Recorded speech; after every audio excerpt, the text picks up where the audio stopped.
Hey guys, welcome back to the channel. In this video, I want to go over the podcast that ZNOG released yesterday. It's a little over an hour long, so what I've done is watched it a couple of times and just made a PowerPoint to condense it down into hopefully about anywhere from 5 to 10 minutes, just to kind of let everyone know what the podcast was about, just in case they do not have the time to watch the podcast fully. But I do encourage that you do go watch it fully, and that way there may be some things that I don't mention on here that were there that you'd like to hear. I'm going to link that video in the description below.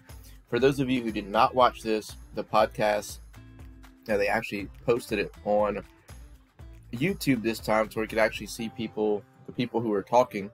That's basically, I guess, through like a Zoom call. They recorded the Zoom call to where it's actually, the people that are talking can actually see them and not just sit back and listen over your computer. So that was kind of cool, a little different than what we're accustomed to.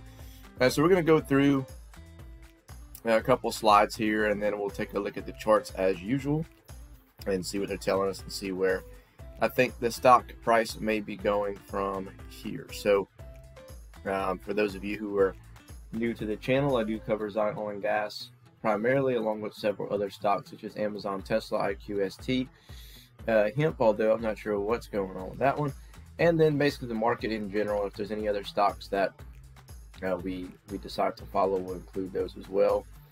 So there you go. So if you like this content, make sure that you subscribe to the channel, like the video if you appreciate the work that I put in. So here we go. We're going to move on to slide number 1. Alright guys, so it consisted of Jeff Moskowitz, Rob Dunn, Monty Ness, and then Andrew Sumi. Andrew was basically asking the questions, and then the other guys were, following up, answering those questions.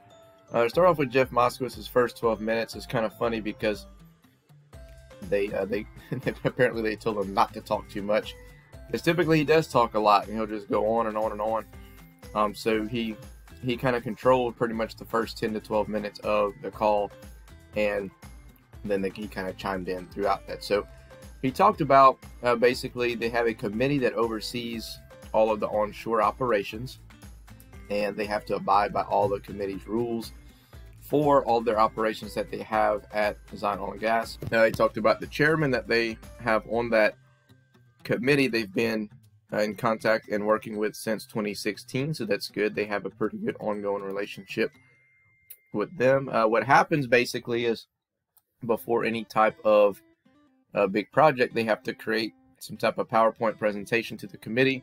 They have to present their plans in detail of what they're going to do, how they're going to do it, step by step, and Monty Ness is the guy typically in charge of that. Then they have to go and physically prepare the site and have them out there to take a look at it, answer any type of questions that they have, resubmit whatever they have to resubmit, and then go from there. So it's not just a 1 or 2 day type deal, which is why, and you'll hear that again and again, of why this takes a good bit of time for all of their projects to get started. He even mentioned, he said, just for people to come and visit, they must provide a big detailed explanation of why those people are coming to visit, provide water samples, and then he just kind of went on about all kind of other random stuff. He never really answered a full question that was asked, but he just kind of rambled. They were asked him how the war affects operations, or how it has affected operations, and he just kind of gave the example of ever since October 7th, people have been called, people of Israel have been called basically to the war. His son was called to go to the war and was there for a little while, left, and then was called back. ZNOG geologist was actually called into the war, and then one of the government, in the government offices, some of the engineers were called. So that's why it's so hard to set dates, is because of this ongoing thing here. If it's somebody that you need in the project and they're called up to war, then obviously that's going to put a little hiccup in your plans, obviously, right? And then Monty Ness, he talked a little bit in the first 10 to 12 minutes. He talked about how the latest supervisory committee, who they have to answer to, their main concerns are environmental. So whenever they submit their documents or their PowerPoints and everything, it has to be, really conscious of how it's not going to have a damaging impact on the environment. And they had to present, any type of pitfalls that would occur while they're going to be re-entering the MJ01 well. Rob Dunn, 12 minutes on, he goes ahead and he just kind of mentions how, with all the hurdles and pitfalls, the company is moved by faith. They talk about how it's God's company, it's not their company. The ministry appreciates Zion's commitment to the country, all the data and the detailed stuff that they presented. He mentions that is going to be super beneficial for years to come to the ministry off of their findings and their research. He states that Israel is open for business. They're loosening restrictions for major U.S. carriers to enter Israel, and very detailed and have to document every single step of what they'll do in a project, like we mentioned earlier in the last slides. Now, the Ministry of Energy, basically what happens is when they submit, this is why it may take some time to get things going again, is that they'll submit some paperwork to the ministry, and then what will happen is the Ministry of Energy will then give it to a third-party consulting firm, and that firm will, if they have any questions, they'll send it back to the ministry. Ministry sends it back to Zion. Zion has to go and resubmit it back to the ministry, and then back to the third party until they get everything all situated and all their ducks in a row. So if we're wondering why, the timelines don't align with what they think, that's a good indication as to why. And this is some more information. Monty Ness continued throughout the call, which is the ministry and the supervisory committee. They want to know what they've done, but also what they're going to do in every what-if scenario. What if this happens? What if that happens? The new technology, and say why it's exciting for Zion Oil and Gas. He talks about the history of oil exploration, of how, when they originally, way back when, saw oil, all of the deposits, the oil was basically like bubbling out of the ground, so it made it pretty easy to extract. And now, they went and once they figured that out, that they could actually use it commercially, then all the easy to extract areas were probably used up fairly quickly. So then, they had to reintroduce new technology to extract other oil, which makes sense. And they said in the past, they've used things that were dangerous to the environment as far as oil field goes, but now the new technology is more environmentally friendly.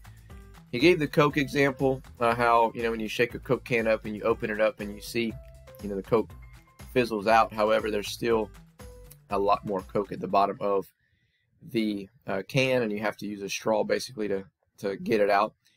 Gives example of the new technology, compares from old phones to smartphones and microchips, and he said it's kind of the same thing with oil and gas exploration, that that the new technology they feel is going to be a game changer for them. He talked about traveling. When they bring stuff in, it's a lot different from for Zion Oil and Gas, where they are in Israel. If they have to get some things going to them, since they use companies that are abroad, they'll have to get it by ship, as opposed to companies in Texas or Oklahoma. You can just load it up on the I-10 and bring it over there. But it's a lot bigger process of them getting equipment to their site. So that, and we knew that already. But he talks about as soon as it's loaded up and shipped to Zion Oil and Gas, they're on what's called the cash register. It's costed money for them to get it there, and that's why they're making sure that they got every single thing in line before they do that, because they don't want to waste any money, which I think is a good thing. From beginning to end, once they do get started, he's hoping for about a 2 to 3 month completion, is what he said. Rob Dunn, he talked about hydrocarbons. They did encounter hydrocarbons in the MJ01 in tight formations, and then hydrocarbons flow at the path of least resistance. So that's why they're hoping that this new technology has potential to unlock any type of lockup where hydrocarbons are not allowed to flow, and open that up for them to flow. He gave some more information about timelines, of why it's so difficult to provide accurate timelines, which is basically what we talked about in the slide before. And then he said that the rig is on site, everything's fine with the rig, and they've been out there checking on it and everything looks good. So that's a good thing. They'll use some components of the rig, however, they won't utilize the entire 100% components of the rig because they won't need something, he stated, that powerful to perform what they're doing. Alright guys, I just want to touch on really quickly, Andrew Sumi had a couple of comments in there. He asked most of the questions, but he did make a couple comments that I highlighted, and he mentions the unit program, of course, and talks about that this should be a fairly quick turnaround once it does begin.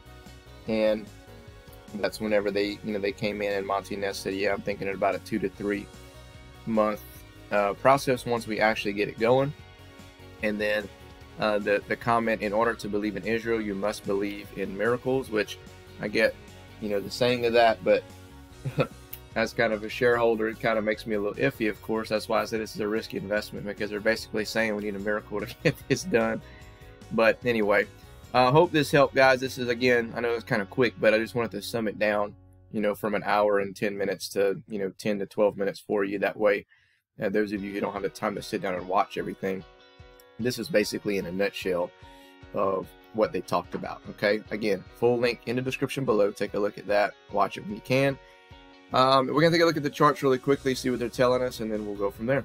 All right, guys, taking a look at ZNOG gas, ticker symbol ZNOG, on the 180-day, 4-hour time frame. Okay, so we are currently sitting at about 6 cents. All right, nothing new. We've been kind of just hanging around there for quite some time, and we're looking like still at about a little over 5.5 cents is where our support's going to be. Our resistance 0.0661.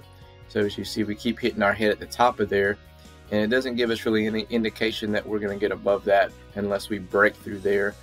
I'd like to really see us go to 7 and hold there. That would kind of confirm that we should be kind of on the up and up. But overall, if you look here, we are in a bullish pattern. However, we don't have that much momentum, so I think that we're going to probably come back down here to about the 5.5 cent mark, touch down there, and see what happens. I'm eyeing it here because if we break below that, I think that we're going to see 4.5 cents again, and that would probably be the only scenario where I came in and maybe bought some more at that cheap, and other than that, just kind of hold tight and see what happens, I guess.